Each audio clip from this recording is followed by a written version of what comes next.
We welcome you back to New Haven, where we had hoped to start this third quarter of play for the game between Harvard and Yale, with the Crimson leading the Bulldogs 15-3. And right before the second half was to begin, students originally emerged from both sides of the stadium. When I say both sides, both the Yale and Harvard side, and a protest of some sort, and took a seat at the midfield area. And you see that authorities from both the campus and also the city of New Haven were there. And then as it started, both teams eventually went to their respective locker rooms here at the Yale Bowl. Well, when the team started off the field, that just brought more students onto the field. And as that occurred, the students began to gather and gather and gather. And here is a live look at the students that are on the field here at the Yale Bowl. An announcement has been made asking them to clear the playing surface. But as of yet, we are in a delay for the start of the second half of Harvard and Yale. In the meantime, off to the Big 12. Oklahoma. Hey Beth, Harvard-Yale, the game currently going on in New Haven, Connecticut, is in a delay over on ESPNU. There are protesters on the field attempting to bring more attention to climate change. Lots of protesters on the field inside the Yale Bowl. Harvard leading a very consequential game in the Ivy League standings, 15-3. We'll keep you. We welcome you back to Yale.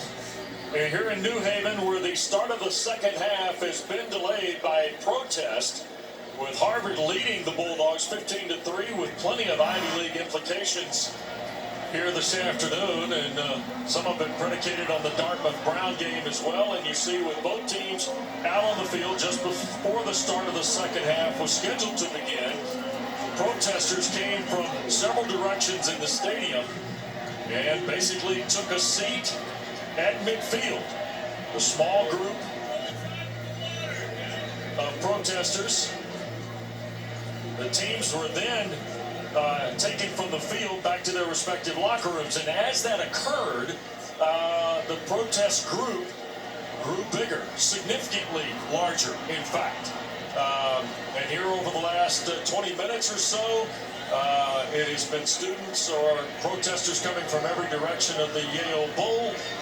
And here moments ago, some of that group started to diminish, but on the whole, cooperation of New Haven Police and also campus authorities here at Yale, it is starting to diminish, and Jack Ford has moved from upstairs to fieldside. Jack, and this is a different version of Harvard and Yale for sure. It is indeed, Wes. I had a chance to talk to a couple of the protesters out there as they were leaving, and what we saw is a number of them on the margins felt that they made their statement and they were leaving. They were being asked by authorities to leave. Many of them did.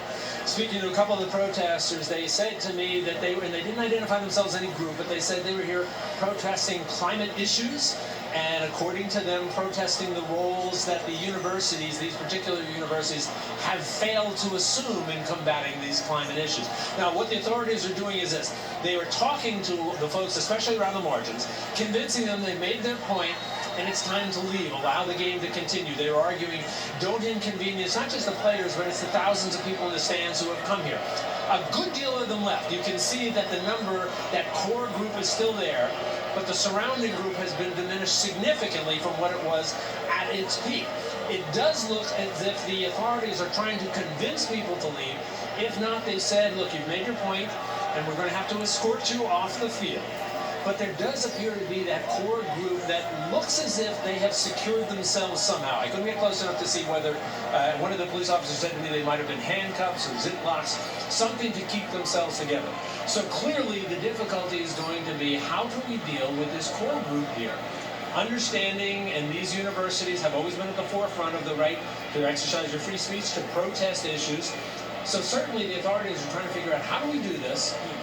Make sure that we don't injure any of the people, and yet allow this game to continue. Because once again, you're talking about a game that has significant implications for the Ivy League.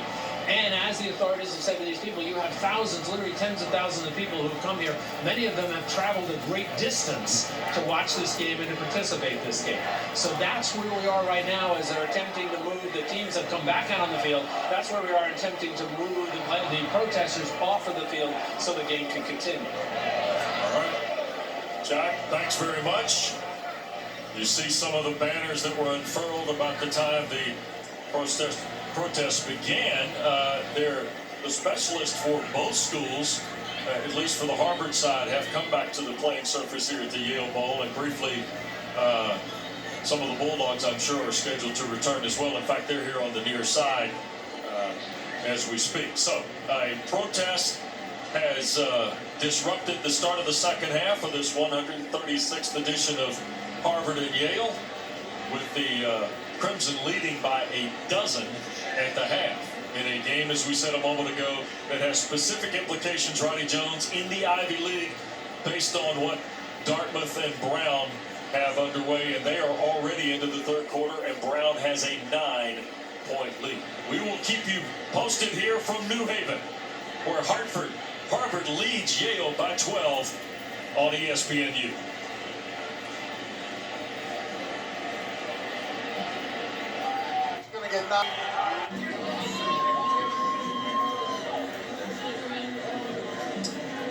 Welcome back to the Yale Bowl in New Haven, where it looks like authorities have gotten their arms around most of this. Harvard leading 15-3. Both teams have returned to the field, and let's check with Jack again.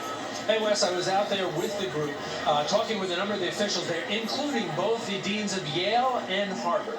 Both the deans were out there talking to all the students. The president of Harvard was out there, sat down and talked to the students. It appears as if they had trained for this eventuality, the notion of stopping the game, but now what they're doing, according to what their plan was, and this is according to the deans I spoke to, is they've agreed to be escorted off the field. You're seeing them at two at a time. They had tied themselves together with rubber R-bands. They're leaving now. A number of the protesters have said they want to be arrested, and the authorities have said, fine, make sure that happens. This will all be done peacefully. So most of them have moved off. When I left the center of the field a few moments ago, there were about 24 people still there. Most of them were preparing to move off. This was being carefully orchestrated by some of the organizers of this protest. But the last corps, as I mentioned, had said to authorities, and authorities agreed, as part of this, we do indeed want to be arrested.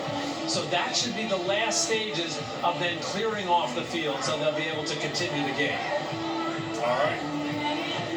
And we are about 11 and a half minutes away from the resumption of Harvard and Yale as both teams have returned. And Ronnie, if you're Tony Ringo or you're Tim Murphy here, you've got to deal with the mentality of almost like a weather delay, right? That's exactly how you have to treat it. Sometimes things get in the way of you being able to continue a football game, so you go back in, and I've been a part of a number of weather delays.